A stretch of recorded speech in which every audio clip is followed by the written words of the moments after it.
Après quelques années d'inorganisation, la grande fête du Zolari, qui signifie littéralement la fête de la moisson, renaît aujourd'hui, samedi 10 mai 2025, de ses cendres, portée par un souffle nouveau.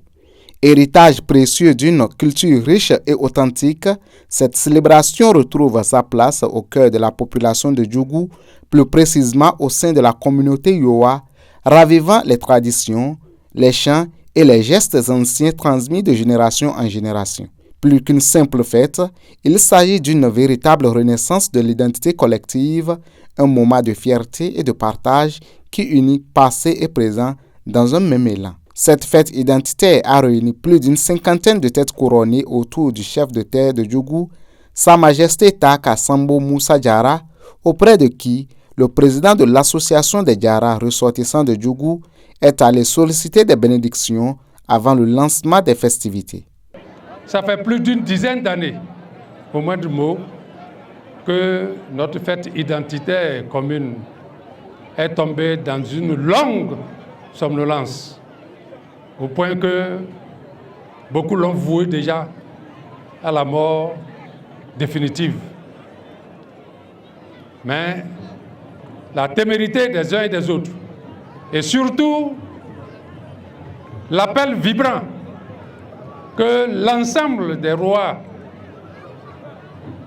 l'ensemble des chefs coutumiers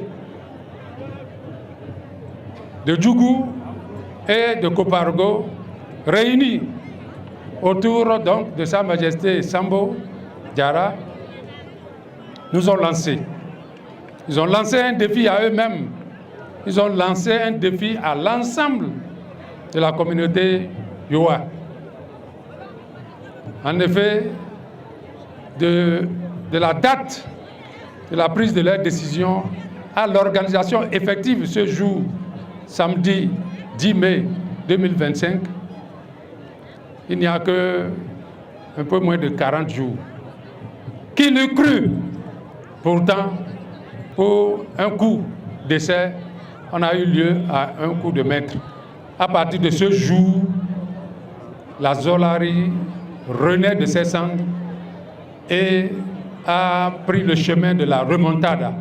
S'il plaît à Dieu, Inch'Allah, chaque année, nous vous donnons rendez-vous sur la même place ici, qui est désormais dédiée à la Zolari, pour que ensemble nous fêtons notre culture. Ma culture sans ma culture, disait le cinéaste béninois Jean Odoutan.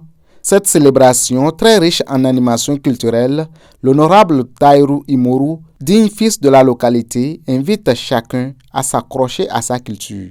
Nous nous retrouvons ce soir pour une manifestation typiquement culturelle. En tant que fils de la localité, je me dois d'être à vos côtés. Effectivement, un peuple sans culture est un peuple égaré. C'est notre culture.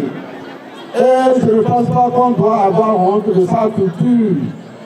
Chacun a sa culture.